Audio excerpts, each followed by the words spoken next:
ya yi mana addu'a sai ya ce Sharif ina neman ka je kauna Maulana Abulfati sai ya ce mini to da na ce maka ka tafi yana ce a zuwan mu ya ishe ka to ga shi yau shehu ya ce kai ne za ka da ce to tunda ya zama haka ai dole zan tafi shi ne na shirya in fara tafiya shi shehu ma shi ni ma zan tafi tare da ku na ce a to ai za mu tafi tare da kai ya ce ai tunda shehu ya kira ka ai ba matawa mu tafiya mu taɓawo ne sai muka tafi har muka je muka yi son ka same shi can kuma shehu ranar da ya kira mu ci abinci gidan shi dangane da wannan ziyara ya yi mini wasiya na ce Sharif unsurna yansuraka Allah ya karara wannan washe gari kuma ya aiko mini da abokan sirrin bai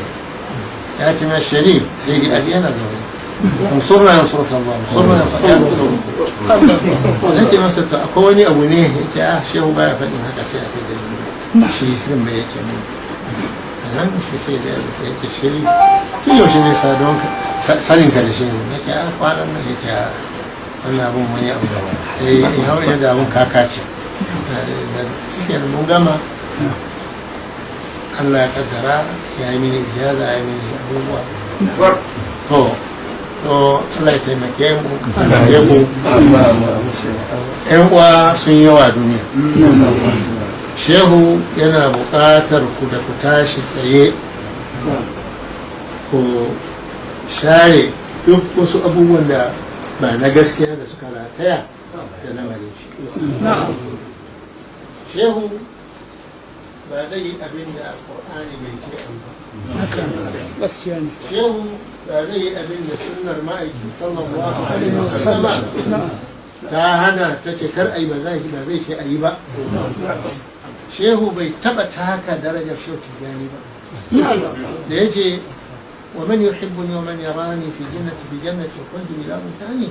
idan nani menene shahada bahari ma da yake yi yana yi da shehu tijjani yau idan ka zo ka yabi mutum ka yabe shi sosai amma kace ba shi da uba shin ka yabe shi to saboda haka ina tabbatar muku shehu babu cikin lamarin shi wani abu da wanda zai saba wa Annabi Muhammad sallallahu alaihi wasallam ko zahiri ko baɗi shehu a cikin har lamarinsa babu wani wanda zai saba wa shehu tijjani idan mutane ba su sani ba hanyar da shi shehu zai sami shehu tijjani da ita hanyar tana nan da yawa ba sai lalle mutane sun san yadda zai sami da shi amma shehu ba zai saba wa shehu tijjani saboda haka ina fata ko ƴan uwana da yau ne Allah ya haɗa mu da ku yi ƙoƙari ku yi kariya wa shehu kamar yadda ya nemi ni in mishi nasara na taimake shi shehu baya buƙatar taimako amma ya faɗa ne saboda mu yi mu samu ladan mu ku taimaki lamarin shi ina jin abubuwa da dama sun bayyana kwanan nan ko kun ji su waɗannan abubuwa halaka ne irinsu akwai wasu abubuwa sun faru a Baghdad a zamanin su shehu Abdulkadir Jilani akwai wani babban wali ana ce masa Adi ibn Musafir Adi ibn Musafir din nan wali ne kowa baya shakkansa har Sha'rani ya kawo tarjamar sa cikin waɗannan manyan waliyai amma mabiyansa suka shiga wata hanya abun da zo suka ce ai ba a ce a'udhu billahi minash shaitanir rajim in ka bari haka ma ka saba domin mutane da san shi shaitan shine ubangiji amma mutane ba su san shi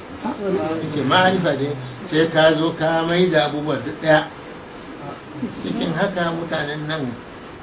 kaɗan suka fita daga addinin musulunci bana ɗayansu da aka kama ta a faɗace da suke yi a Iraq aka kai ta America wajen United Nations tana magana wai an tilasta mana mu shiga musulunci mu ko ba za mu shiga musulunci ita tana wannan alfahari tana nuna ita ta dage akan hanyar sa na yazidiya ana ce musu yazidiya yazid dan muawiya shine ubangijin su saboda haka sun ce kace shaidan haramun ne, kace shatta haramun ne, kace shati al-bahr haramun, duk wannan in kana faɗa kana izgilanci ne ga mahalicci. da kun gani sun halaka ko su bayan ma'arifa. ina fata yan uwa irin wannan kar ta same mu a mu na Najeriya. garin muna jin daɗin azwaku na arifai, su ko Allah haɗa musu hijabi zai kare su daga barna, wanda Allah bai kare shi daga barna ba zai fada cikin wannan wuta na barna. taimaka wa janibin shehu, duk mutumin da zai dangana shi abin da ya saba shari'a to abun shi na kan shi ba na shehu. ina fata dukanmu za mu haɗa ƙarfinmu da gwiwanmu kan mu taimaki lamarin shi. ba zan tambaye kun cewa wane kusa makasashe yau ne, wannan abu ne almajiri da ɗa wanda aka haifa kowa yana da aikinsa. kai almajiri dama an san ka zo ne ka gaji abin da shi waliyin nan ya gada. ɗako an haife shi don ya gaji abin da uban ya mallaka ya mallaka ko bai bambanci ko, saboda kar ka bar aikinka a kan nasa, kai ka yi naka. shi kuma in ya haɗa a kan kasance daɗin nan ya ƙara almajirci a kai, to kaga ya samu rabo biyu. amma bai haɗa ba shi ke watakila kai kafi shi ba. saboda haka ku yi ƙoƙari a ƙara rikon hanyar shehu, a ƙara wato laifi ba a tijjani abin laifi ba a tarbiyya ba ne. mutane waɗanda ba sani ba ne suna faɗa. alhamdulillah mun samu da yawa daga nan ƙasar Nasarawa. mun samu da yawa yan uwa sun tuba da sun shiga cikin wannan hanya da ku kiyaye kansu. ban ji wani abu da game da ku da na san niyyar ku tana da kyau, saboda haka Allah ya taimaka. Allah ya taimaka, Allah ya ba mu nasara. yanzu abin da nake so ku yi duk abin da za ku yi ya zama yana cikin sunna da Qur'ani. amin amin amin. kowa ya sa niyyarsa a cikin wannan fatiha. amin amin amin amin amin